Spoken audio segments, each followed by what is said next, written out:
parte discursiva, se dicen cosas con mucho descuido.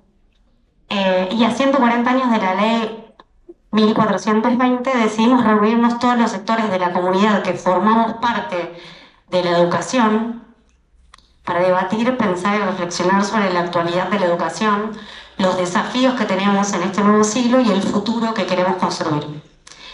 Durante la mañana ocurrieron más de 40 espacios y mesas con personas que contaron experiencias, 480 experiencias contadas desde lo territorial, de San Martín y fuera de San Martín también, de otras localidades bonaerenses y de otras provincias, algunas, no un montón también. Y en este momento, a esta hora, están ocurriendo y empezando la exposición en 20 mesas con personas que saben mucho, que tienen una identidad y una formación en educación muy importante, a quienes queremos agradecer. Agradecemos mucho que estén y damos la apertura a esta mesa que se llama Reflexiones sobre el entramado de la educación y la salud mental. Mi nombre es Morena Arín, soy la subsecretaria de Salud del municipio y además soy docente de la carrera de Medicina de la UNPAS. Les cuento algunas cositas para organizar, para que sepan qué va a ocurrir. Hay 3 expositores, expositoras. Cada una de las personas tiene 20 minutos. A los 15 minutos les vamos a avisar. Ojo que les quedan 5 minutos. Ojo, ojo.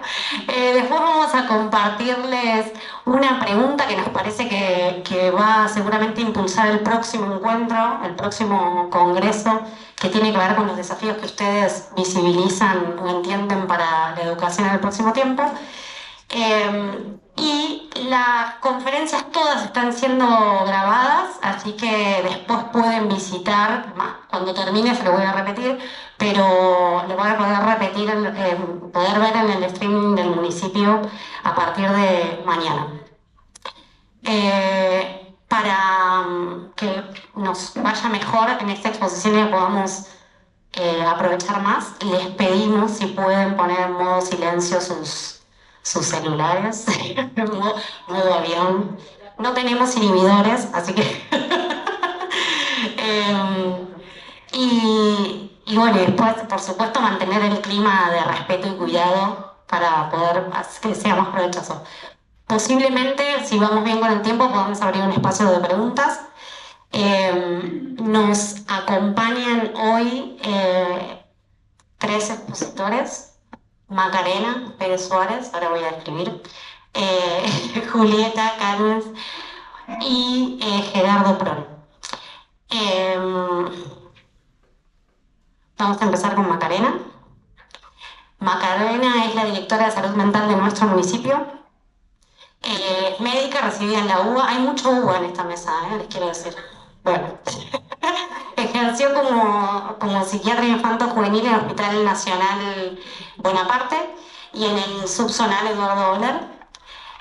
Fue jefa de residentes de salud mental en el Hospital Pedro Elizalde y en el materno infantil de San Isidro, donde nos cruzábamos, compartimos pacientes. Muy lindo eso. Así que muchas gracias, Macarena. Después vamos a seguir con Gerardo Prol, que cuando te toque te presento, y luego con Julieta, si les parece bien. Bueno, acá. Sí. ¿Ahí me escuchan todos? Bien, porque yo tengo voz potente, por ahí el micrófono me molesta un poquito. Bueno, primero le quería agradecer a cada uno su presencia. Hay un montón de mesas, ¿no?, que están sucediendo simultáneamente, una más interesante que la otra, así que estén acá, la verdad que les agradecemos un montón su presencia. Y lo otro, que también lo dijo Morena, pero que para mí es importante también remarcarlo, es el llevar a cabo este congreso acá en San Martín, ¿sí?, que me parece que es una muestra de la intersectorialidad y lo transversal que trabajamos todas las cuestiones, y esta en particular que tiene que ver con el tema de educación, ¿sí? Así que eso por un lado. Y en cuanto al tema tema de esta mesa, que es reflexionando sobre el entramado de salud mental y educación, yo tomé como 3 puntos, ¿no? Para poder pensarnos, tomarlos de coordenadas para el hoy y poder pensarnos después también en un futuro, ¿sí? Y voy a empezar por el punto 1, que es la pospandemia. La irrupción de la pandemia de COVID-19 en Argentina a partir de marzo de 2020 abrió un escenario inédito. El desconocimiento acerca de las características del virus del SARS-CoV-2, su capacidad de propagación y la inexistencia de estrategias, ya sea de atención o de vacunación, requirieron de duras medidas de aislamiento y distanciamiento humano que trastocaron la forma de trabajar, de estudiar, de organizar la vida cotidiana de los hogares y prácticamente todas las dimensiones de la vida social. Además, a más de 4 años de la instalación de ese escenario inédito, aún resulta una tarea compleja comprender cuáles han sido cambios culturales y cuáles fueron transformaciones duraderas que modificarán tanto nuestra imagen de la sociedad argentina como la propia realidad que atraviesan millones de personas a diario. Significativamente, el ambiente educacional y el de salud son los que más han sentido ese impacto y la persistencia de sus efectos aún hoy.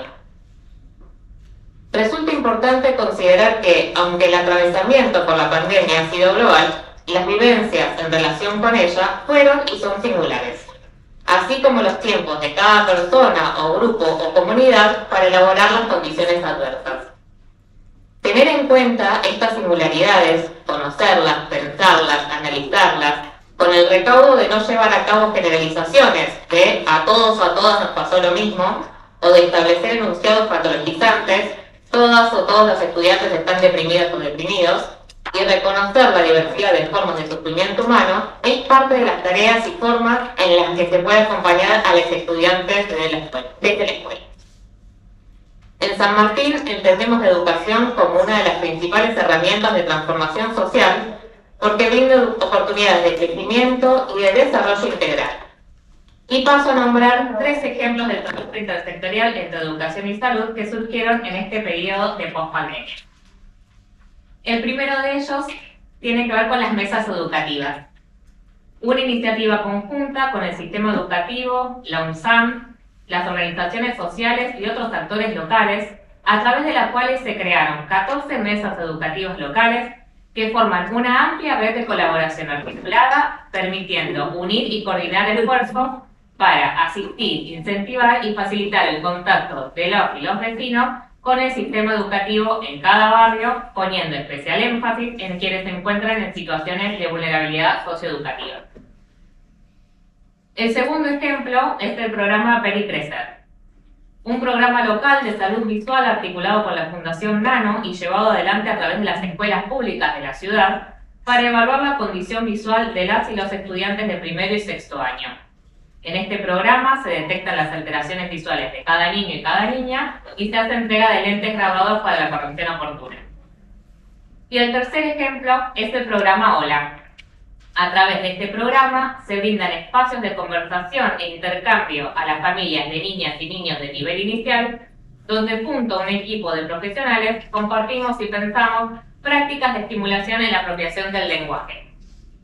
El aislamiento social obligatorio durante la pandemia generó efectos negativos en el curso del desarrollo del lenguaje de los más chiquitos, agravándose con la utilización excesiva de pantallas y el desconocimiento de estrategias de estimulación en el ámbito familiar. Esto nos llevó a un retraso en el desarrollo del habla, la alfabetización, la lectura y en muchos casos también en las relaciones interpersonales. A través de este dispositivo brindamos ayuda a las familias y cuidadores y cuidadoras para que sean quienes apoyen el lenguaje y faciliten la comunicación, dando lugar a un vocabulario cada vez más rico y fluido. Voy a parar. El segundo punto al que me quiero referir tiene que ver con la corresponsabilidad. Está entendida como la responsabilidad compartida por el sector educación y el sector salud en el abordaje de distintas situaciones o problemas que nos lleven a pensar en políticas públicas que den una mejor respuesta en nuestro territorio. Existen diversos marcos normativos que establecen la responsabilidad de la escuela en el cuidado de la salud mental de los y las estudiantes. La Ley de Educación Nacional número 26.206 define como una de las obligaciones de las y los docentes del sistema educativo proteger y garantizar los derechos de niñas y adolescentes en concordancia con lo dispuesto en la Ley 16.061, la cual establece que la escuela es corresponsable del cuidado tanto de su salud como de su integridad física, sexual, psíquica y moral. Además, existen normativas específicas del ámbito educativo sobre diversas temáticas que aportan al marco legal para el abordaje de la salud mental integral en la escuela. Las tareas que se despliegan a diario en los ámbitos educacionales para acompañar los recorridos de las y los estudiantes son en sí cuidados en salud mental. La perspectiva de derechos reconoce que educar y cuidar suceden de manera simultánea y por ello son acciones indisociables. En la vida escolar, los cuidados son parte de la tarea cotidiana. Por ejemplo, cada vez que las escuelas se acompañan trayectorias educativas, se está disponible para la escucha, se piensan y repiensan las propuestas de enseñanza y evaluación, se analizan las lógicas y la cultura institucional. Además, un aspecto positivo que resaltamos principalmente de las mesas educativas es que se ha dado mayor visibilidad a los padecimientos de salud mental en los estudiantes, los y las estudiantes. Las escuelas pueden ser el escenario en el que se manifiestan diversos padecimientos que en ocasiones tensionan los dispositivos con que las instituciones cuentan, alterando la dinámica de funcionamiento cotidiano. Estas situaciones requieren de cuidados singularizados que contemplen todas las dimensiones en juego, las subjetivas, vinculares, familiares, institucionales, sociales, económicas, de época, etc. Se trata así de un abordaje desde la complejidad que esté en consonancia con el enfoque de salud integral. Entendemos que el espacio para el abordaje integral de estas problemáticas es el ámbito educacional, donde transcurre gran parte de la vida de los niños, niñas y adolescentes, donde también hay un contacto más estrecho con las familias y se tiene mayor perspectiva de la comunidad y sus atravesamientos epocales. Y el tercer punto, que es más bien una pregunta, es ¿cómo hacemos para que las aulas sean espacios de construcción de salud mental comunitaria? La Ley Nacional de Salud Mental 26.657 reconoce a las personas con padecimientos subjetivos como sujetos de derecho y establece que los abordajes en salud mental deben ser interdisciplinarios, intersectoriales y comunitarios. En su artículo 3 define la salud mental como un proceso determinado por componentes históricos, socioeconómicos, culturales, biológicos y psicológicos, cuya preservación y mejoramiento implica una dinámica de construcción social vinculada a la comprensión de los derechos humanos y sociales de cada persona. En lugar de centrarse en aspectos meramente individuales y patológicos, se asume que se trata de una construcción singular y colectiva, en cuanto somos personas únicas, irrepetibles y diversas, que, además, portamos marcas comunes propias de la época en la que vivimos. Las miradas centradas solamente en la dimensión individual de las problemáticas de salud mental tienen vigencia también en nuestros días, por ejemplo, cada vez que tienden a silenciarse o ocultarse, y también cuando se proponen abordajes psicopatologizantes basados exclusivamente en la derivación o el tratamiento psicofarmacológicos. Podemos pensar que un modo de favorecer el lugar del aula como espacio de construcción de salud mental comunitaria es orientar la tarea cotidiana hacia el ejercicio efectivo de derechos, hacia la construcción de una ciudadanía activa y democrática que fortalezca el lazo social, la grupalidad, los vínculos intergeneracionales y con la comunidad. Las experiencias pedagógicas que pueden resultar significativas, que aportan sentido para niñas, niños y adolescentes, que les otorgan protagonismo en sus procesos de aprendizaje, que implican quiebres en los modos habituales de pensar el mundo en el que vivimos y también las que producen lazos y vínculos colectivos, son en sí mismas acciones de cuidado de la salud mental. Además, es importante reconocer que cuando se trabajan ciertos contenidos, como aquellos vinculados con la educación sexual integral o el abordaje de los consumos problemáticos, se están desarrollando también cuidados de salud mental. Abordar la salud mental en la escuela implica entonces trabajar de modo fragmentado las emociones y elaborar propuestas que busquen controlarlas, regularlas o individualizarlas. Más bien se trata de integrar la vida afectiva, entendiéndola como parte de la convivencia escolar, e indisociable de otros aspectos que hacen al bienestar y a la salud mental de las personas, esos sean aspectos comunitarios, familiares, sociales, económicos, culturales. Resulta importante contemplar los múltiples modos desde los que se puede intervenir en la escuela.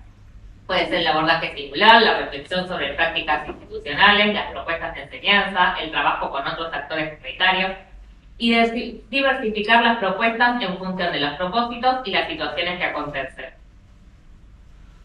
Queda entonces la propuesta de tomar al menos estos 3 puntos para pensar e implementar políticas públicas que operen como marco para la acción intersectorial, transversal y territorial para, al fin y al cabo, favorecer la salud mental comunitaria y más específicamente de las niñas, niños y adolescentes que transcurren por nuestras instituciones. Muchas gracias por su atención.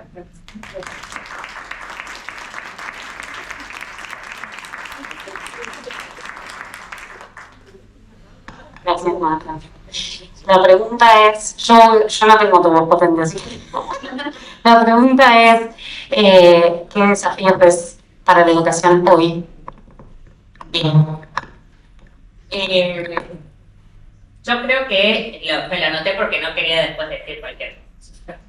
Pero fortalecer un enfoque propio del ámbito escolar que nos permita pensar en intervenciones posibles, planificadas y consensuadas por los distintos miembros de las instituciones, que tienen que ver tanto con los cuidados cotidianos que se constituyen en modos de promocionar la salud mental y cuidados que desarrollan para problemáticas emergentes diversas, ¿no? Me parece que ahí tenemos que llevar las problemáticas un poco más allá de la escuela y pensar ¿no? Hay cosas que se pueden abordar mejor en los espacios institucionales, no significa que sea solo algo para resolver con los agentes que están dentro de esta institución, sino con otros de afuera, pero para abordarlas dentro de la escuela. Sí, me parece que ese es el gran desafío que tenemos por delante. Gracias. Bueno, vamos a seguir con Gerardo Flores, que te voy a presentar. Es director de la carrera de Psicopedagogía de la Escuela de Humanidades de la UNSAM, licenciado en Psicología recibido en la UBA, es coordinador general del programa psicopedagógico para adolescentes en la UNSAM, profesor titular ordinario de las asignaturas de Psicología del Desarrollo en la UNSAM y titular regular de las asignaturas Infancia y Juventudes y Adultos Mayores en la UNLA, profesor titular de la asignatura Psicopatología del Desarrollo de la carrera Psicopedagogía de la Universidad Nacional de Lomas de Zamora. Gracias por venir. Hola, ¿está bien ahí? ¿Se escucha bien? Sí. ¿La pregunta la vas a responder después de la que me hiciste o puedo spoilearla ahora? Spoilear. No, en todo caso no te quiero quebrar el orden, pero tenía mucho que ver como para poder empezar a hablar de estas cosas de la presentación de hoy. Decime el tiempo porque yo me puedo ir tranquilamente, así que marcámelo. Me conocen algunos ya que... La verdad que había preparado un montón de cosas, acá tengo las hojas, doy fe, por favor, acá tengo testigos que había preparado un montón de cosas, pero desde la presentación de ayer y las cosas que me escuchan de la presentación de Maca Arena, bueno, Maca, ya te digo, nos conocimos hace 5 minutos, pero se rearman algunas cosas. Y con respecto a la pregunta es porque yo decía ahí de alguna manera que no me quiero apropiar de ese mí. Porque la pregunta decía, desde tu mirada, ¿cuáles son los desafíos para la educación? Entonces yo me hacía cargo de esa pregunta y yo quería salir de esa cápsula que es el mí, que se hace muy fácilmente asociable a una idea muy del individualismo y de la propiedad privada exaltada en los últimos tiempos, y quería decir que quiero hablar desde un colectivo que son los que practicamos la psicopedagogía. O sea, no quiero ser yo desde mi mirada, sino un poco hablar de eso, de donde yo me identifico, que son los que practicamos la psicopedagogía, y la verdad que tampoco quiero atribuirme el derecho de cuáles son los desafíos de la educación, sino lo que hago es proponer a los educadores un trabajo en conjunto, o sea, trabajemos juntos para una sociedad más igualitaria. Y ahí tomo también, finalicé la respuesta, unas palabras de Carlos Esclear donde plantea que hoy en día la igualdad no es una promesa, no es una utopía, sino que la igualdad tiene que ser urgente. Es una necesidad urgente, no es para pensarla para dentro de unos años, sino que pensar la igualdad hoy concretamente. Bueno, y eso me da pie para empezar a hablar de que voy a hablar de la psicopedagogía. Todo eso venía para hablar que quiero mencionar esta cuestión sobre la salud mental y la educación desde de la psicopedagogía.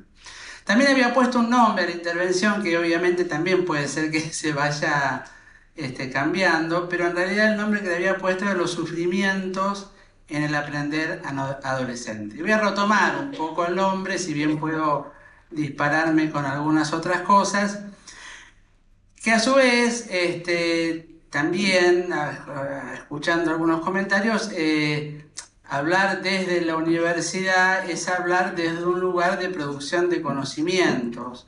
Producción de conocimientos que bien, como dijo ayer el gobernador, se tienen que producir desde adentro. Y creo que la UNSAM es especialista en esto, meterse, digamos, adentro de las problemáticas de la comunidad, en este caso de la comunidad de San Martín, pero para sacar conclusiones y para sacar conocimiento científico, porque ese es el tema. O sea, como universitarios tenemos que devolverle a la sociedad conocimientos para que eso sea de ellos. Y siempre, al menos desde las intervenciones, ahora ya hablo de la carrera que dirijo, cada vez que hacemos intervenciones comunitarias, le decimos que esto que hacemos es de ustedes, o sea, no es de la universidad, o sea, que la comunidad se apropie de esos conocimientos para que se generen, porque además también pensamos que la salud en general y la salud mental en particular está en la comunidad, no se la tenemos que dar nosotros, ¿no? Esos son los principios más o menos que pensaba. Entonces, bueno, voy a ser un poco académico, discúlpeme, me sale también el profesor de adentro y mencionar algunas cosas. Sé que hay algunos exalumnos acá, así que si quieren hablar. El título, lo primero que pongo es Los sufrimientos en el aprender adolescente. A ver, yo voy a hacer este jueguito para mí, que es analizar el título que pongo. O sea, y lo primero que hago es un plural, es los sufrimientos. Hay una pluralidad ahí que no es un sufrimiento, sino que son los sufrimientos, varios. Esto quiere decir que la problemática del aprender, al menos intencionadamente desde mi lugar, no quiere convertirse en una entidad mórbida. Esto no quiere constituirse en un cuadro clasificado, sino que en realidad lo que queremos estudiar son la infinidad de sufrimientos que se producen en el aprender. ¿Se entiende? Por eso la idea de los sufrimientos. Ya habrá otras personas, hay otros manuales, hay otras miradas que lo cosifican al problema de aprendizaje, ¿no? Bueno, nosotros queremos sacarlos de ahí, digamos, sacarlos de esa entidad, y por eso es la pluralidad. La palabra sufrimiento, para todos los que estamos en esta mesa, pero seguramente para toda la sala también, saben que es una especie de vía justamente de no pensar en una psicopatología, a pesar de que ahí dice que soy profesor de psicopatología en Loma de Zamora. Todos los que han cursado conmigo saben que lo que hago es, lo que menos hago es psicopatología, digamos, sino más bien trabajar en el orden de los sufrimientos, trabajar cómo pensar y cómo sensibilizarse en los sufrimientos. Así que bueno, el sufrimiento es una manera también de esquivar la idea de la psicopatología clasificatoria. Y ahí voy a empezar ya a hablar de nuestro campo, que es la psicopedagogía, que es el sufrimiento en el aprender. Y ahí puedo distinguir dos, y acá también voy a hacer dos guiños, digamos, para los que están dentro de este campo, a dos autoras históricas para nosotros, que se llama una Sarah Paín, tal vez la fundadora de la psicopedagogía, tal vez la que, si bien es cierto, quien se dedica a hacer historia de psicopedagogía van a encontrar que en los años 50, bla, bla, bla, bla, pero sin lugar a dudas, generalmente y mayoritariamente nos consideramos, los que trabajamos en este campo, como en un orden de filiación comenzado por Sarapaín y casi comenzado por un librito muy chiquito, muy sencillo, de muy pocas hojas, pero que sería casi como el libro del Génesis para nosotros, que se llamó, o que se llama en realidad, Diagnóstico y Tratamiento de los Problemas de Aprendizaje. Muy chiquito. Es increíble que en esas pocas hojas Sarapaín, allá por los años 70, haya sembrado ideas que aún hoy siguen siendo muy potentes y productivas. Por supuesto que pasó muchas cosas en el medio y nadie lo repite, y nadie repite exactamente lo que Sara planteaba en ese momento. Era otro mundo, el mundo de los años 70, pero uno lo lee y lo relee y encuentra ahí respuestas a un montón de interrogantes que nos estamos realizando ahora, entre ellos justamente la relación entre aprendizaje y educación. Y entonces, digamos, ella propone, y esto ya es interpretación mía, que la psicopedagogía se encarga de los aspectos subjetivos o de el aspecto psi, digamos, singular del aprendizaje, entendiendo al aprendizaje, digamos, como ese aspecto singular que tiene que ver con la educación, y ella plantea que la educación, y esto me parece mantenerlo durante toda la charla, es la transmisión de la cultura. Digo esto porque pensar la educación como la transmisión de la cultura amplía mucho más el campo de las instituciones educativas o las escuelas. Ayer también escuché en la apertura con muy buen criterio decir que a veces a las escuelas se les exige demasiado, cosa que es cierto, digamos, que es cierto, no son las únicas, digamos, y en eso pensar la educación como transmitir cultura no son solamente las escuelas, hay un montón y muchísimos otros elementos que transmiten cultura. Entonces, de alguna manera, si el aprendizaje es el aspecto subjetivo singular, sé que estoy tomando dos palabras que no son iguales, pero para ser rápido, subjetivo y singular de esta transmisión de la cultura, cuando hay un sufrimiento en el aprendizaje, lo que estamos experimentando es algo del orden de trabar esa posibilidad de transmitir la cultura. Podemos encontrar allí el campo para investigar qué es específicamente un sufrimiento del aprendizaje. Y la otra autora, que voy a hacer muy rápidamente, digamos, simplemente eso también, muy pensadora para todos nosotros, nos ayuda a pensar, que es Graciela Frigerio, cuando ya hace muchísimos años hablaba de que la situación de aprendizaje es ese plus, que lo ejemplificaba con esa álgebra muy conocida del 1 más 1, 3, digamos, ¿no? Eso que se produce entre el sujeto enseñante y el sujeto aprendiente, pero que no se repite ni se anula, sino que se genera algo nuevo, ¿no? Todo articulado por lo que ella llamaba el deseo. Hoy yo, primero, dos cosas. Los esquemas triangulares particularmente no me agradan demasiado, pero la verdad que este es bastante productivo. Y segundo, ese plus, y esto no voy a meterme ahí, pero bueno, yo lo tomo como el suplemento derridariano, como esa novedad, como eso que se produce en la situación de aprendizaje que ni el docente ni el alumno saben qué va a pasar. Bueno, cuando eso no sucede, también hay sufrimiento. ¿Se entiende? Ahí es el lugar del escenario para el sufrimiento. Bueno, ahora sí me parece que es el momento de poder pensar el sufrimiento en la adolescencia, porque ahí encontramos una situación muy particular. Y acá veo el tercer autor, que ya prometo no nombrar más autores, digamos, el tercer autor con el cual yo me voy a referenciar es Ricardo Rodulfo. Cuando Ricardo plantea a la adolescente como posición, que también la adolescencia no es una etapa, es una posición, digamos, esa posición la caracteriza muy rápidamente, lo estoy diciendo, y mi homenaje a Ricardo, que no está, pero digamos, si estuviera capaz, se enojaría conmigo, pero diciendo muy rápidamente, esa posición es el rechazo radical al mundo adulto. Se caracteriza esa posición como el rechazo radical. Todo lo que provenga del mundo adulto es absolutamente rechazado porque proviene del mundo adulto. ¿Mm? Insisto, y esto lo voy a tener que aclarar para que quede más seguro. Cuando él habla de posición, es muy rico la idea de pensar posición porque significa que todo lo que nosotros llamamos adolescencia o todo lo que la gente tradicionalmente llama adolescencia por un grupo etario entre los 12 y los 16 y los 18 años, no significa que está las 24 horas en posición adolescente. O sea, hay momentos en que está en posición adolescente y momentos en que no.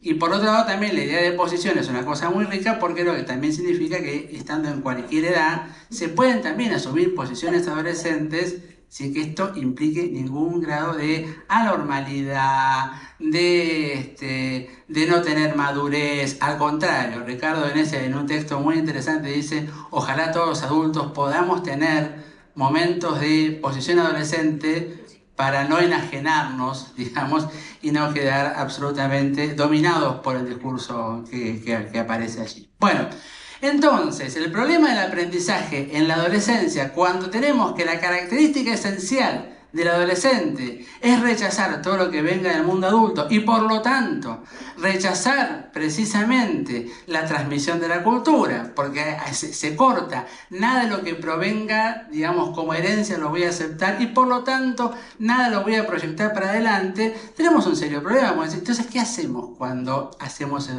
qué hacemos los educadores? ¿Cómo podemos educar, digamos, en posición adolescente? Y acá es interesante porque el mismo Ricardo provoca también, pero produce otro texto en donde dice que en esa posición adolescente hay como dos conductas posibles, que bien él dice que no necesariamente tienen que oponerse, etcétera, etcétera, pero nosotros vamos a jugar un poco didácticamente a diferenciarlas, en donde hay netamente una posición que él va a decir, o mejor dicho, una respuesta a la posición más del lado de la desubjetivación. Entonces tenemos posiciones adolescentes con conductas ligadas al consumismo, digamos, a actitudes violentas, digamos, anulaciones. Bueno, hoy está muy trabajado todo el sufrimiento en relación a las autolesiones, los suicidios, etcétera, etcétera, ¿no? En donde está muy bien ejemplificado por él cuando dice lo que hace el adolescente es espejarse en ese mundo que rechaza. O sea, si eso que rechazo de pronto soy yo, y con lo cual también me rechazo a mí mismo, ¿no? Y entonces hay un grado de subjetivación, no pueden producir nada. Y la segunda opción que él propone es verdaderos productos creativos. Ahora, son creaciones que son generadas por el rechazo al mundo adulto. Y eso también hay que considerar, digamos, ¿no? Y por ejemplo, él habla de las famosas culturas alternativas, etcétera, etcétera.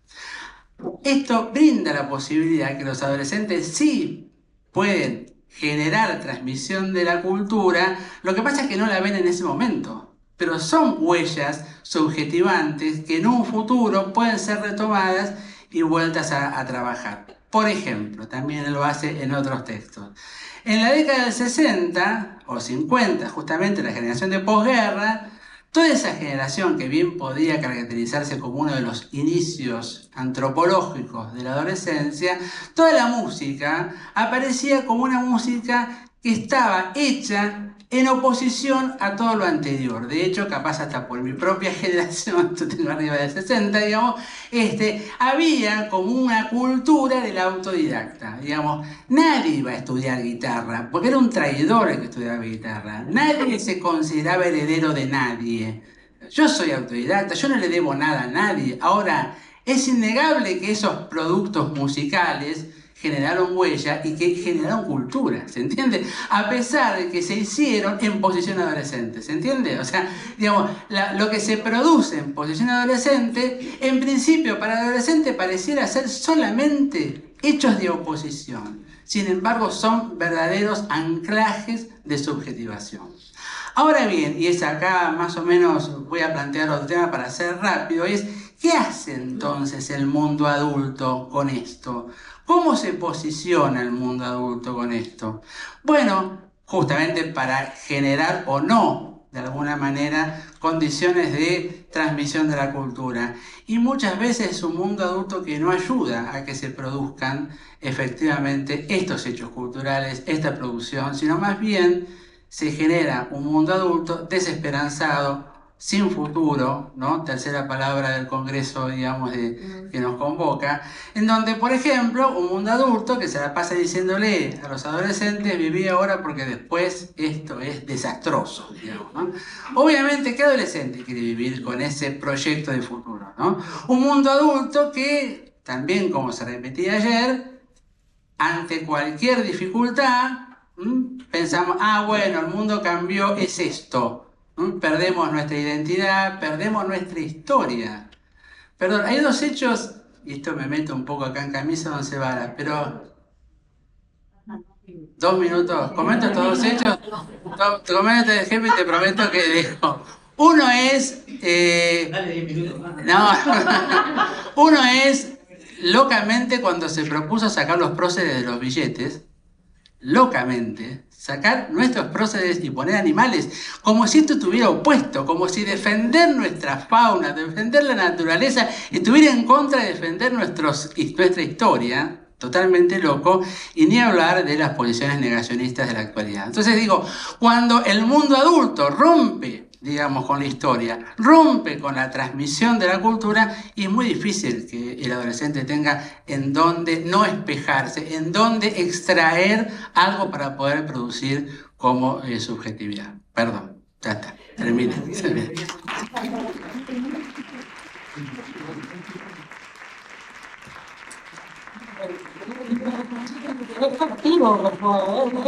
Dos minutos. ¿Querés volver a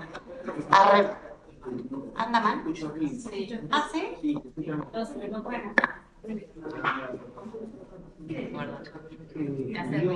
Hace como, bueno. ¿Querés volver a contestar la pregunta? Desde los desafíos. No, sí, yo la tengo, bueno. Pero sí, te lo digo, ¿qué desafíos tiene la educación hoy sin el MI? Porque, bueno. ¿Sabés que no la tiene la pregunta del MI? Pero dice, ¿qué desafíos tiene la educación hoy? Bueno, no, ya la dije todo eso. No, ya está. No, es que no tiene el MI, tiene el tú. Dice, desde tu mirada, así fue la pregunta, lo que hago es, si me hago cargo desde tu mirada, es mi mirada. Y lo que no quería es hacer esa posición de mi mirada. Si no hay mi, ¿no? Y sobre todo por esta cosa muy actual de individualismo, propiedad privada y ese tipo de cosas. Bueno, muchas gracias. Gracias, bueno, y finalmente vamos a presenciar la exposición de Julieta Calmens, que es la subsecretaria de Salud Mental, Consumos Problemáticos y Violencias en el ámbito de la salud de la provincia de Buenos Aires. Entre el 2014 y el 2016 fue directora del Centro Ulloa en la Secretaría de Derechos Humanos de la Nación, Ministerio de Justicia y Derechos Humanos de la Nación. Dirección de Asistencia a Víctimas de Violaciones a los Derechos Humanos. Es psicóloga, también graduada en la UBA, y realizó estudios de doctorado en la Facultad de Ciencias Sociales, también en la UBA. Muchas gracias y bienvenida. Bueno, buenos días a todos, a todas, a los compañeros acá de la mesa, esta mesa tan linda donde me invitaron. Saludos al municipio, al secretario de Salud también. A Catopodis, que lo vi caminando por la calle, me bajé del auto rápido para saludarlo, así que le mando un saludo por intermedio de ustedes también. Acá las compañeras de la región sanitaria, de salud mental, que están acompañando, a todos los trabajadores de salud también que haya, siempre es muy lindo encontrarnos. Y bueno, antes que nada felicitarlos por la inmensidad del congreso que generaron, realmente estamos muy sorprendidos, con mucha admiración de la apuesta que están haciendo en un contexto donde pareciera que tenemos que achicarnos, ¿no? Estar como tratando de cuidar, ¿no? Achicándonos, viendo, ¿no? Cómo cuidamos lo que tenemos, ¿no? Tratando de no ir por más. Llegar a un distrito de la provincia de Buenos Aires como este y ver la envergadura de una apuesta ni más ni menos que para el ámbito educativo es un orgullo enorme y es motivo, la verdad, para celebrarlo y para felicitarlos, porque es un momento realmente de la historia de nuestro país y de nuestra provincia para hacer apuestas grandes y hacer grandes defensas de lo que son los derechos argentinos. Y la salud y la educación, sin lugar a dudas, son dos de las marcas de la identidad argentina, dos de las marcas de los derechos y del carácter público de la Argentina. Tanto la educación pública como la salud pública me parece que son dos identidades argentinas que a este momento de la historia, por circunstancias trágicas que es el gobierno nacional y el ataque furibundo en lo material y en lo simbólico, en sus dos dimensiones, tal vez como nunca en la historia, en sus dos dimensiones, me parece que merecen que lo defendamos en las calles, pero también que lo defendamos simbólicamente en las discusiones y en una revisión también cultural de lo que significa para nosotros esos derechos en la Argentina, con toda la actualización que tengamos que hacer, no porque nos metan en una discusión ahora, sino porque esa actualización la venimos haciendo desde hace muchos años y a buena hora la vamos a volver a hacer todas las veces que nosotros consideremos necesario. Así que participar en una mesa en este momento, en el marco de un congreso como estos, me parece que es maravilloso y es para celebrar y es para alegrarnos, así que me da muchísimo gusto. Eso es lo primero que quería decir y me parece que es una hermosa manera de defender nuestros derechos. Que sea en esta intersección, salud mental, educación, entramado, decía, me gustó mucho el concepto de entramado, porque a veces hablamos de articulaciones, ¿no?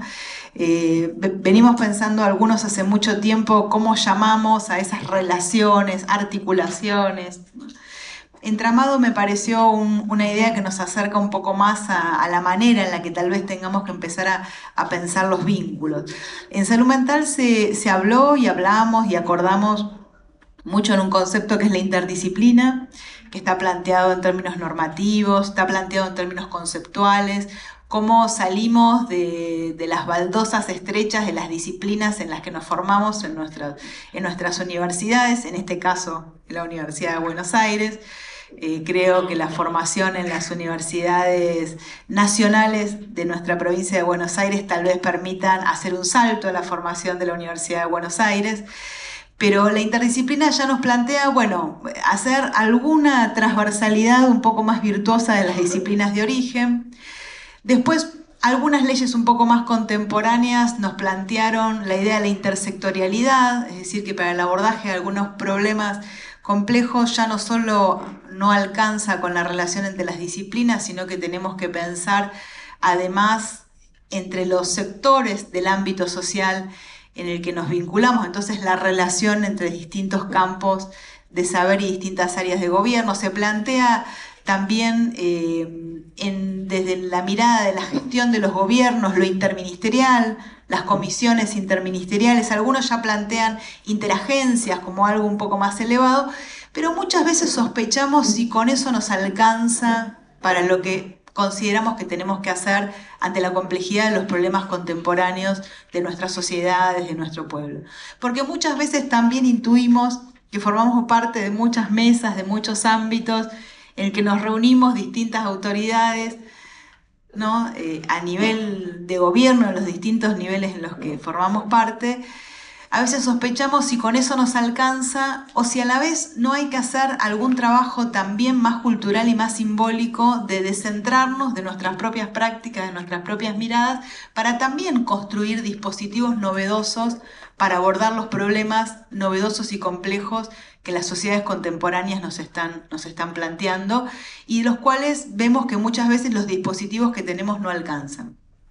Y a veces inventamos esas formas novedosas y hay veces que tendemos a reproducir lo viejo y cuando tendemos a reproducir lo viejo tendemos a frustrarnos, tendemos a enojarnos y tendemos además a enojarnos con nuestros propios compañeros en los distintos ámbitos en los que estamos. Entonces decimos que la escuela no hace nada y que nos deriva todo el sistema de salud, ¿no? La escuela dice que el sistema de salud no hace nada, que no tiene turnos, que no alcanza, que entra y sale del hospital. Y así empezamos cada vez a rigidizarnos más en los lugares en los que estamos. Entonces, tenía ganas de contarles un programa que surgió en la pospandemia, un programa que se llama La Salud Mental es entre todos y todas, que surge en el calor de esta concepción y de esta idea de lo intersectorial, de lo interministerial, en un momento que es la pospandemia, como les decía, en una reunión de los centros de estudiantes con nuestro gobernador, con Axel, justamente en el planteo de la necesidad de abordar los temas de salud mental. Una reunión de un gobernador con centros de estudiantes, nunca imaginaríamos en otro contexto de la historia que un pedido y un reclamo de los centros de estudiantes a un gobernador iba a ser trabajar sobre la salud mental. Bueno, para sorpresa también contemporánea, es un reclamo que le hacen. Axel nos pide que construyamos algún dispositivo. Los colegios nos pedían que los podamos ayudar en esto que se mencionó en la mesa y que, bueno, me parece que es algo de lo que todos tenemos que tomar nota para defender la educación, saber que a la escuela le pedimos mucho y la valoramos poco, o la valoramos diciendo que la valoramos, pero a veces nos comprometemos poco con los esfuerzos que la escuela desarrolla cotidianamente.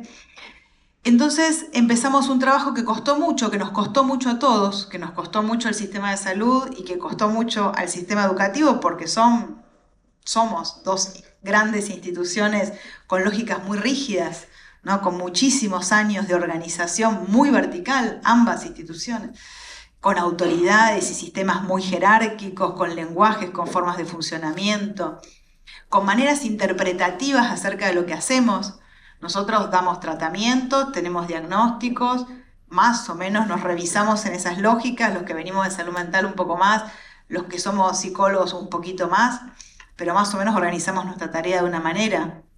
Tenemos historias clínicas, trabajamos tanta cantidad de horas, reportamos en servicios, y las escuelas tienen también su forma de organización. Yo entro a una escuela e inmediatamente, bueno, además yo si encima soy funcionaria, inmediatamente tengo el inspector, el equipo de orientación escolar, viene un grupo de más o menos 15 personas inmediatamente y yo piso una escuela. Entonces, para organizar una intervención de salud mental más o menos sistemática en escuelas bonaerenses para abordar el problema de la salud mental, nos llevó 1 año y medio, con la absoluta voluntad y decisión del gobernador, de los ministros de Educación, de los subsecretarios, del ministro de Salud.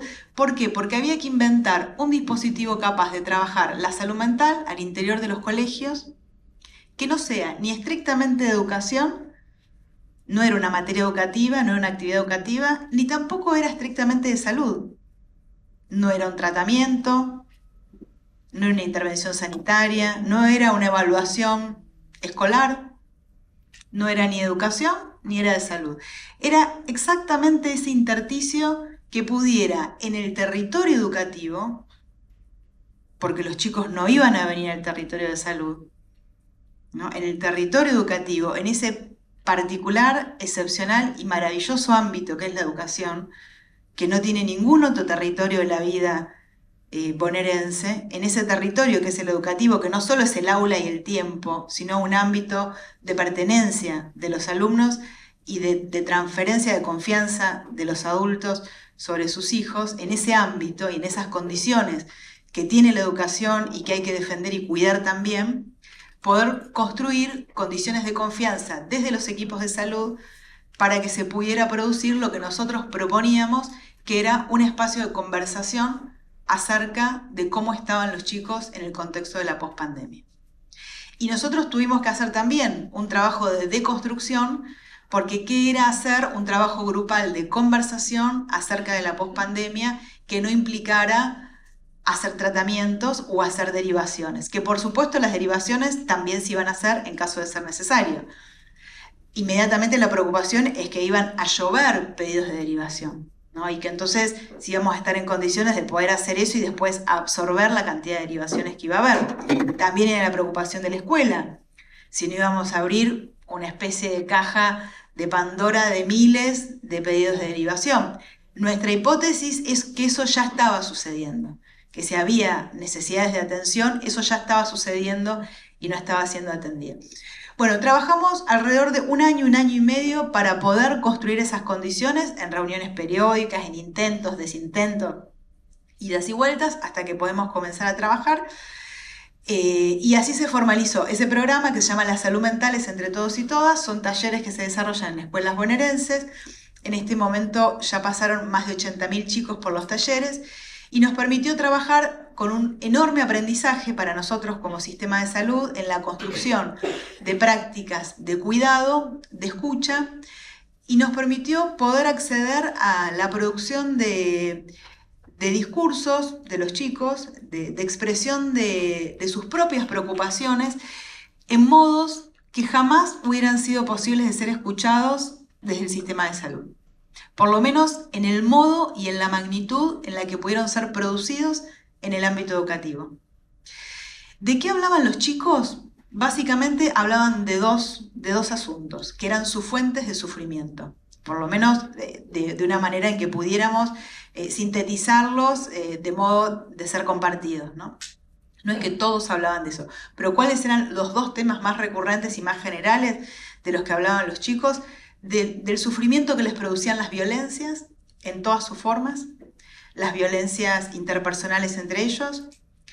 Pudieron decirse el dolor que les producía o el sufrimiento que les producía o la angustia que les producía el trato, cuando se trataban mal, cuando hablaban de sus propios cuerpos de manera despectiva, de su cuerpo, de su pelo, de su cara, de cuando exhibían fotos de ellos que ellos no querían, de las violencias en las casas, de las violencias de género, de ver las violencias de otros. Y el otro punto que salió hoy mucho, que lo escuchaba y recordaba a Rodolfo, también de la UBA, de la buena expresión de la UBA, de la buena expresión de la UBA, por eso también Ricardo discutió tanto el establishment de la UBA liberal que tenemos aún hoy gobernando la UBA, la Facultad de Psicología por lo menos, la relación con los adultos, ¿no? Y la ausencia de eso que Ricardo y recién recordaban tanto, de esa posibilidad de confrontar con el mundo adulto. Y una cuestión, y sigue siendo de enorme preocupación, es la falta de, dicen ellos, de interés del mundo adulto respecto de lo que a ellos les pasa, de la subestimación sobre sus angustias, sobre sus preocupaciones, de la falta de escucha sobre lo que a ellos les pasa. No encontramos más bien jóvenes en estado de confrontación con el mundo adulto, sino más bien jóvenes con dificultad de inscripción en algún nivel de relación con los adultos. Entonces, para nosotros, y nos vemos también, y por eso lo cuento, no solamente para contar un programa del Ministerio de Salud, nos parece que es parte también de una responsabilidad de poner en común lo que escuchamos, lo que ellos dicen. Primero porque encontramos una juventud que de la salud mental encuentra una oportunidad para hablar del padecimiento en otras claves, si uno construye las condiciones para que eso sea posible. Si uno no construye las condiciones para que sea posible, los chicos hablan de ataque de pánico, los chicos hablan de depresión, que no digo que no sean también diagnósticos que puedan cuadrar en los padecimientos que ellos tienen, como en muchos de nosotros. Tampoco digo que esos padecimientos no sean diagnósticos útiles para orientar tratamiento. No es una cuestión de que los diagnósticos no sirvan. De hecho, son parte de lo que nos sirve para orientar tratamiento. Lo que digo es que no alcanza para comprender las fuentes sociales del sufrimiento. Y este programa nos enseña también a que es necesario hablar y comprender en una sociedad cuáles son las causas de lo que nos produce dolor.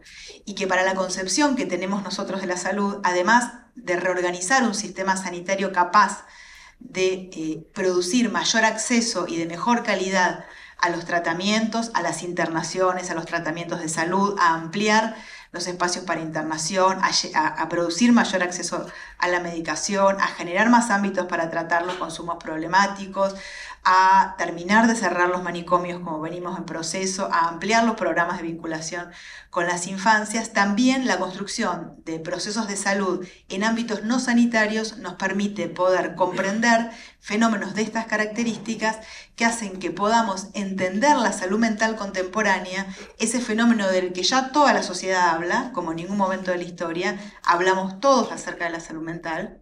Se ha vuelto un hecho social, ya no un hecho sanitario, se ha vuelto un hecho social. Y también entendemos, es un momento donde tenemos que construir una responsabilidad social para que eso que se ha vuelto un hecho social también podamos vincularlo con determinadas condiciones históricas que hacen no solamente a que la salud mental sea entendida desde el campo de la psicopatología, sino también de las condiciones históricas y sociales en las que vivimos.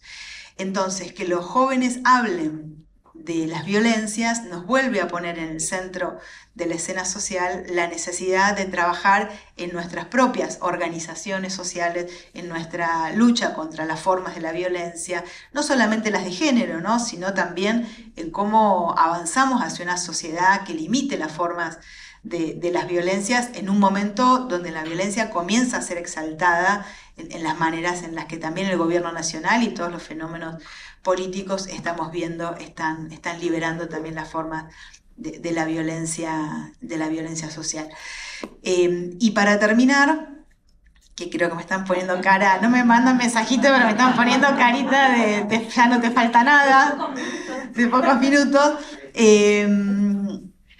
Bueno, me parece que hay que involucrar también a los jóvenes en la gesta de una manera nueva de pensar y hacer la salud mental, porque están con disponibilidad para eso, porque tienen una empatía y una sensibilidad muy hermosa para construir una manera de hacer la salud mental diferente, y que todos nosotros también tenemos que decir y caracterizar que gran parte de lo que decimos es un aumento de los síntomas de la salud mental, aumento de la ansiedad, aumento de los intentos de suicidio, aumento de los suicidios, aumento de los consumos, aumento de los juegos y de las apuestas, aumento de todo lo que sean indicadores vinculados a la salud mental, aumentan en la provincia de Buenos Aires, en la Argentina y en el mundo.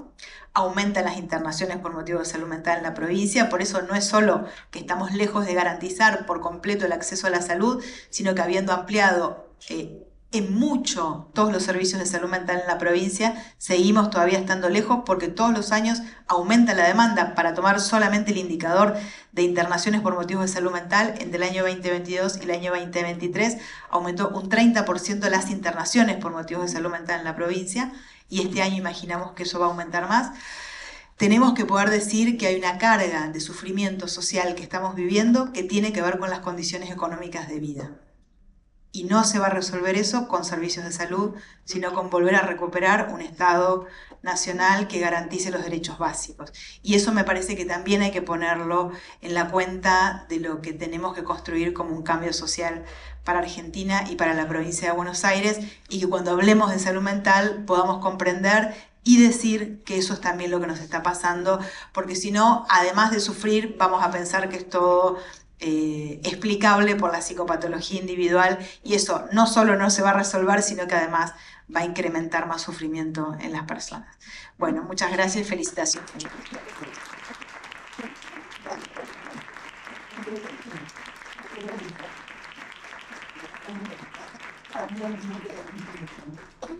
Entonces, bueno, muchas gracias, Julieta. La pregunta, yo igual escuché un poco la respuesta de los desafíos que tiene educación hoy para vos.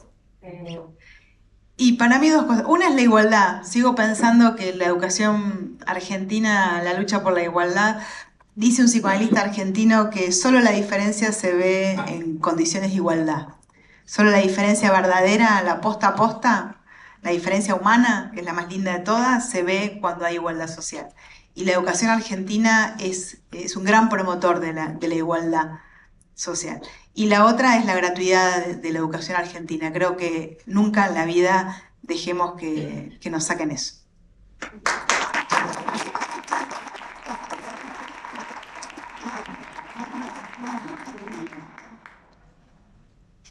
Bueno, muchas gracias al estrés.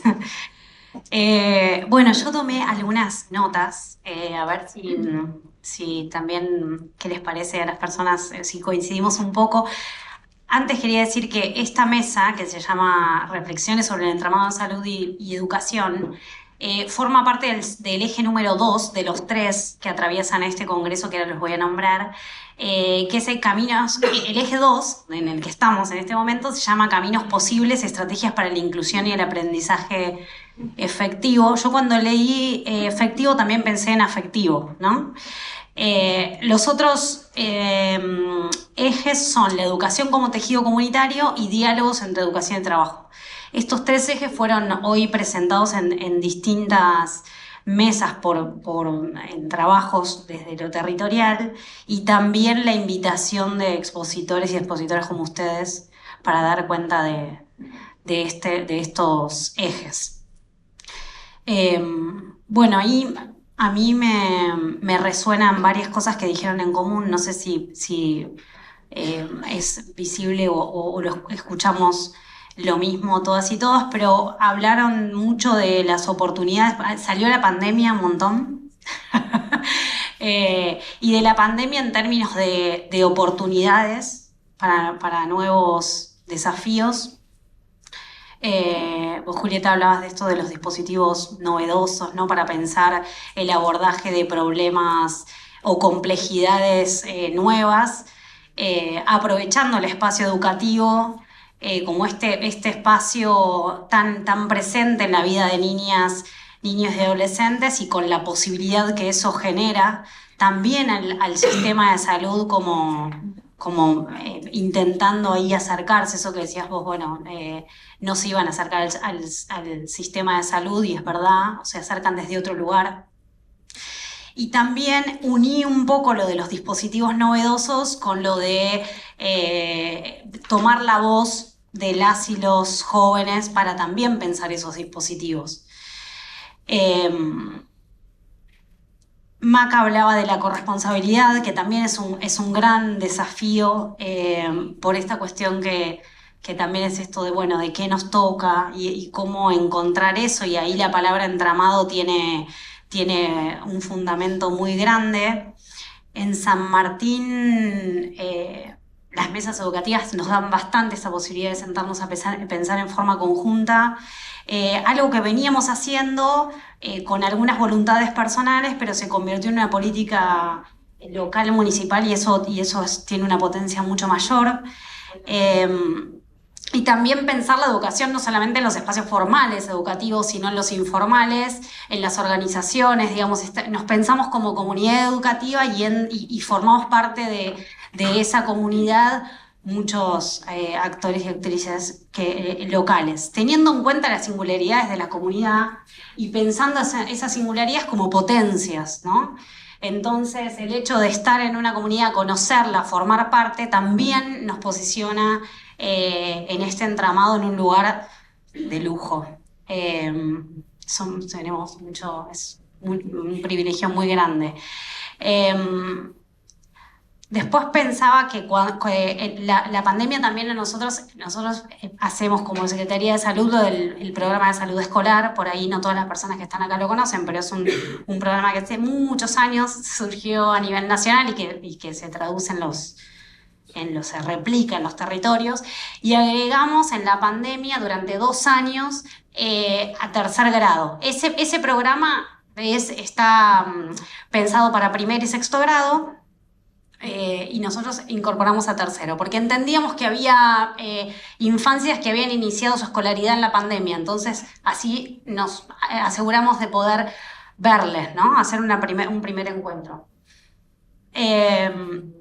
Claro, los dispositivos, en cómo ir pensando. En esas revisaciones y encuentros con las infancias, encontramos, sobre todo en esos 2 años, las dificultades en el habla de una gran población, digamos, era muy notorio. Entonces pensamos dispositivos, y ahí la veo a Agustina, que es recreólogo y forma parte de la Secretaría de Salud, pensamos dispositivos cercanos, posibles, con menos profesionales y más comunidad, para poder conectar de nuevo con el juego y pensar el juego como una instancia de aprendizaje y terapéutico también. Y gran parte de esas acciones, dividimos el mapa, como siempre, porque San Martín es muy grande, y pensamos distintos espacios teniendo en cuenta las particularidades de las comunidades, y convocamos a las familias también, entendiendo que ahí hay del encuentro, de la recuperación del juego del adulto, de la reconexión con su infancia que iba a colaborar en ese proceso de terapéutico, digamos. Y ahí enseguida, cuando vos dijiste los dispositivos novedosos, pensaba en eso, ¿no? En correr un poco el sistema de salud de lo profesional, así estricto, y de los espacios, y volver y pensar nuevas cosas creativas. Y para cerrar, porque soy charleta, retomo algo que se dijo ayer en la apertura y hoy también acá, que es lo de que la educación y la salud es parte de nuestra identidad como argentinas y argentinos, y que nos propongamos defenderla y que además de proponernos hacerlo, lo hagamos. Así que festejo un montón estos espacios, les agradezco mucho, mucho a los tres. Recordamos que pueden visitar y ver esta exposición en la página del municipio, y muchas, muchas gracias, un lujo.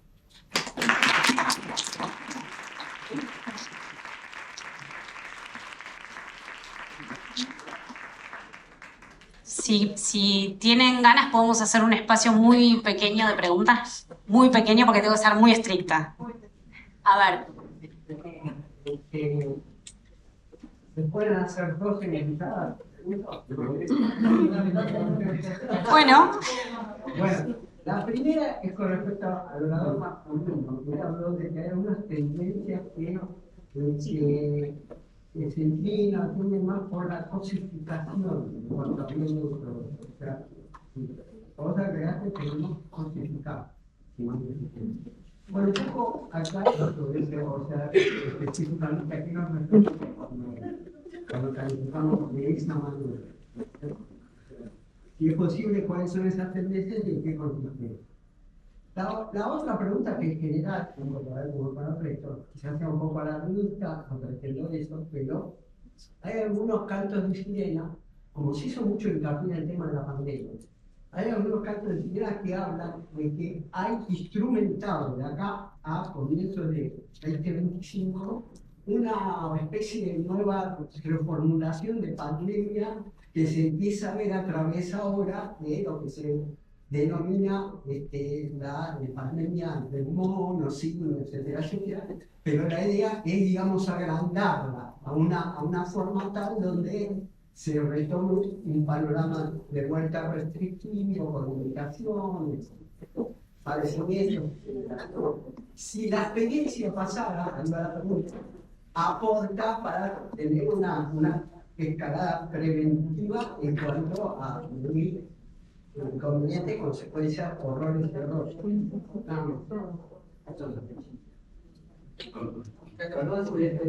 No, contesto yo rapidito porque uno cuando habla rápido dice cosas y después tiene que aclararlas. Cuando dije que la pluralidad y el tema del sufrimiento evita la idea de la cosificación, y lo voy a decir muy rápido, es que el sufrimiento del aprendizaje excede mucho lo que la clasificación del DSM dice trastorno de aprendizaje. A eso estoy hablando. Básicamente eso. Sufrir en el aprendizaje es mucho más que eso. No lo niego, pues no estoy hablando de clasificaciones opositivas, no es que esto no está, pero que sufrir el aprendizaje es más que lo que está ahí en el del manual de psiquiatría. A eso me refería. Sí, la pandemia nunca se sabe, ¿no? Si algo nos enseñó es que nunca se sabe, que lo incierto siempre supimos que era incierto, pero nunca tan incierto como ahora. Con eso es lo que hay que convivir, pero sin lugar a dudas los sistemas de salud están mucho más preparados y por suerte el sistema de salud bonaerense es el más fuerte de todo el país.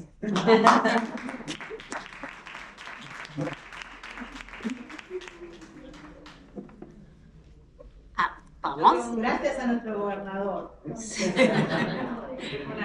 Dos consultas para sobre los talleres. Si están disponibles para cualquier escuela, en específico para el nivel inicial del partido bonaerense. Si hay algo de ese material que podamos usar las docentes, sería la primera. Y la segunda es si en este programa hay espacio para los adolescentes. Gracias. Hay en la página de la provincia, del Ministerio de Salud, hay una solapa que es la del la de la Subsecretaría de Salud Mental. Ahí hay un documento que se armó para compartir que es bastante útil, que es como una caja... En un botón que es publicaciones, es una caja de herramientas de este programa que son actividades de taller, propias del taller para hacer en las aulas. El programa está volcado para estudiantes secundarios, haciendo el balance. Sí, lo van a poder reversionar seguro. El documento es bueno, lo están usando mucho y está pensado para poder compartirlo. Ahora voy a ver bien cómo estuvo el trabajo en este distrito en particular, pero podemos trabajar para que vengan y coordinarlo. Lo venimos trabajando, los talleristas lo trabajan para secundarios, por lo menos los del programa, y estamos trabajando también con recursos provinciales. Acá lo usamos, homenajeamos, homenajeamos esa herramienta en algunas mesas educativas, hablamos bastante de eso, hicimos una versión algo parecida, basada en ese material, y promovemos bastante que lo soliciten. Entendemos que se solicita desde las direcciones de las escuelas, lo promovemos porque está muy bueno. Y cuando lo usamos, hicimos como una versión acotada, también para darlo a conocer y promover que lo utilicen, nos fue muy bien. Es una muy buena herramienta. 48 talleres se vienen llevando en esta parte del año con 148 encuentros en total y afectó casi aproximadamente a 1000 jóvenes. En esta segunda etapa se sumaron también nuevas duplas para realizar talleres, así que la idea es que en esta segunda etapa del año podamos ampliar más ese alcance. Y el método es un primer encuentro con la escuela que se haya seleccionado, todo dentro del sistema educativo. Yo lo miro a él como para mí él es el sistema educativo, todo dentro del sistema educativo como corresponde. Vieron que muchos se quejan porque entrar... La cosificación. Vieron que todo el mundo se queja de que entrar al sistema educativo es algo insoportable, no te dejan. A mí me parece algo maravilloso que en este mundo para entrar a un lugar te cueste tanto, a mí me parece algo maravilloso, me da toda la tranquilidad de que mi hija vaya a un colegio público y nadie entre así como así. Entonces, un primer encuentro con las autoridades del colegio para presentarse, para conversarse, diagrama para que no te rompa 3 días seguidos la misma materia. Después es el encuentro con los chicos. Al principio era una actividad para romper el hielo, los chicos no necesitan romper ningún hielo, eso es parte de nuestra generación. 3 encuentros con los chicos y después un encuentro de nuevo con la escuela, no para contar los detalles de lo que se conversó, pero sí si hay alguna situación que valga la pena, a veces es también con los preceptores, y si se necesita un encuentro más con esos chicos. Lo que vimos que además pasó, que es algo que nos sirvió a todos de aprendizaje, es que las derivaciones en general en esos colegios bajan. Y sirve también para conversar y es una instancia de aprendizaje también de las conversaciones con la escuela. Sí, la pregunta es, como docentes, ¿cómo podemos seguir trabajando con estos chicos y estas familias que hacen las consultas a los profesionales, pero tienen turnos muy de acá a unos cuantos meses, y las dificultades y las patologías de los chicos las seguimos teniendo en el aula? Bueno, ahí me pongo, salgo de moderadora y me pongo en subsecretaria de salud. Venimos trabajando un montón en los territorios, después si querés me pasás más datos. Y la intención desde el sistema de salud, tenemos una claridad muy fuerte por todo este camino de recorrido de todos estos años en los territorios, que la forma es el contacto con el sistema de salud. No siempre es de la salud mental, nuestros equipos en los territorios trabajan en forma interdisciplinaria, entonces siempre solicitamos, sobre todo al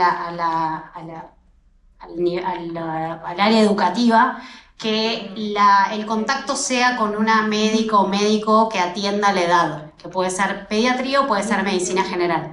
¿Por qué? porque entendemos que hay algo que hacer antes de que lleguen directamente a los espacios de salud mental, que hay muchas cosas que se pueden trabajar desde el espacio de consulta médica, porque todos los equipos tienen semanalmente horas destinadas a un encuentro que nosotros le pusimos un nombre muy interno, pero que tiene que ver con situaciones de vulnerabilidad que cada vez hay más distintas, y esto que decía Julieta también, estamos atravesando un momento increíblemente terrible para las comunidades, entonces vemos de todo y todo está atravesado entre sí. Entonces, la idea es que los equipos en esos espacios trabajen sobre cómo hacer el abordaje de situaciones complejas, cuál es el tiempo en función del encuentro con las familias, y también trabajar con las instituciones que vienen abordando la situación para poder pensar una respuesta que sea contundente, mucho más contundente, porque ahí las escuelas tienen algo que nosotros no tenemos como sistema de salud, que es que todos los días están los chicos ahí. Entonces hay algo de eso que nosotros como sector necesitamos trabajarlo profundamente y ver, sobre todo conociéndose. Hay algo ahí, por eso generamos espacios de encuentro, no solamente entre las disciplinas de los equipos de salud, sino también con las instituciones barriales, para conocerse y pensar estrategias en forma conjunta. Lo de los turnos es una demanda infinita, y la verdad es que con estas herramientas y pensando así y en forma conjunta entre las instituciones, como dijo Julieta, la demanda de turnos baja un montón, y hay muchas cosas que no se resuelven con turnos, que tienen que ver con muchas otras cosas.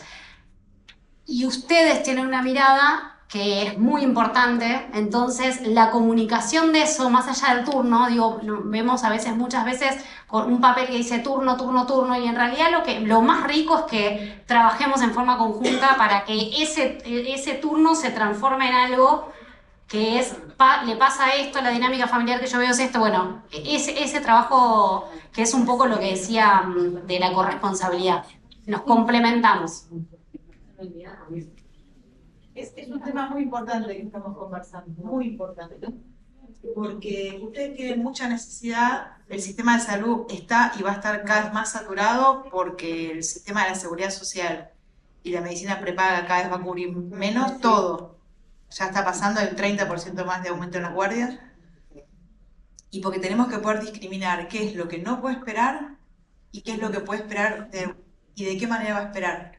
Y eso lo vamos a tener que ir construyendo juntos. Vamos a tener que encontrar alguna manera de construir eso. A mí me parece que hay algo de esta situación que vamos a tener que ir encontrando la manera, nosotros le llamamos triage, nosotros tenemos que construir en salud mental la manera de que no sea una lista de espera ciega, eso es una responsabilidad nuestra. Ustedes tienen que construir, o tenemos que co-construir, sobre todo si tienen estas mesas del distrito, es una oportunidad muy buena de también orientar desde la educación cuáles son esas demandas.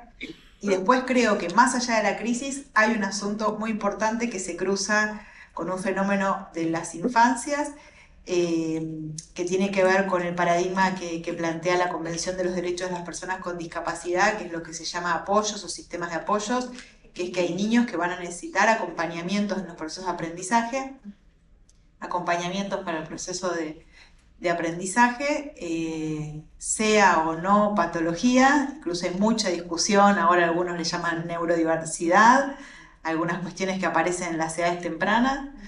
Es toda una discusión conceptual, epistemológica, cultural, etc. Lo cierto es que hay niños en los colegios, tengan o no tengan tratamiento, que necesitan algún grado de acompañamiento, y que cada vez más las aulas tienen acompañantes terapéuticos. Ese es un fenómeno, me parece, de discusión conjunta de qué entendemos de eso y qué pensamos que sería la mejor organización de esos apoyos, acompañamientos, cuidados, no sé. Pero estamos todos con eso, ¿no?, ahí en común, entre salud y educación. Me parece que es un tema contemporáneo y futuro también de la agenda. Es evidente que necesitamos más presencia, ¿vieron? A pesar de que se dice, se habla mucho de la retirada, nuestra percepción es que cada vez necesitamos estar más presentes en cada territorio, así que va un poco se contradice un poco con lo que los grandes medios de comunicación nos quieren transmitir o convencer. Nosotros contamos que estamos abriendo nuevos centros comunitarios desde la provincia, estamos abriendo nuevos 12 centros comunitarios nuevos con obra nueva provincial, vamos a abrir UPAs de internación para salud mental nueva, acabamos de incorporar 100 residentes para la atención de las urgencias en los hospitales provinciales, estamos con una ampliación del sistema de salud mental, sin embargo no va a alcanzar, quiero avisarles, por todo lo que dijimos en la mesa antes, pero también quiero compartir que está habiendo un esfuerzo del gobernador y del ministro muy importante en poder seguir ampliando recursos en la provincia.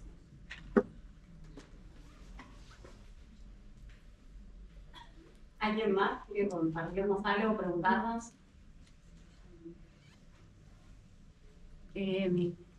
Yo como parte de un colectivo docente y equipo de orientación de una escuela, comparto lo que se dice en esta mesa, pero también me parece que habría que, si queremos tener dentro de las escuelas esta atención como primera y esta escucha atenta, antes de derivar a los servicios de salud, tenemos que también aumentar puestos de trabajo en las escuelas, porque tanto los preceptores, los docentes, estamos colapsados.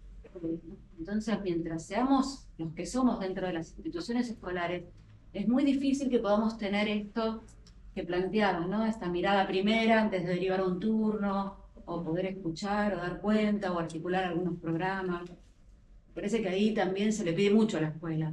De los trabajadores, ¿no? Somos trabajadores de la educación también. Disculpame, es que eso es lo que yo venía pensando mientras escuchaba.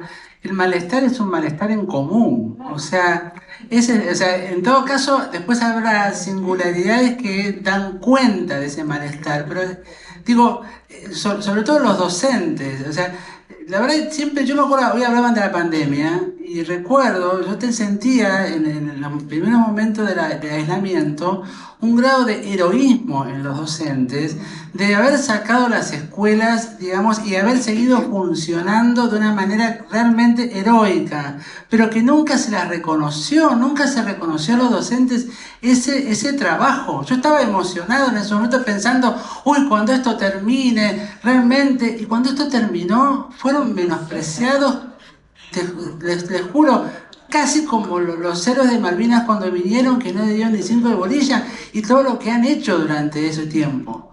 O sea, de la nada, poner dar clases con los celulares en su casa. ¿Cómo? Los médicos, la salud. También, pero acá estamos en el ambiente de las escuelas, por supuesto los médicos, la salud, pero al menos los médicos de la salud, a las 9 de la noche salían a aplaudirlos, a los docentes no se acordaron nadie de lo que hicieron los docentes, y yo fui testigo de lo que era eso. Un aplauso para los docentes. Un aplauso para los docentes.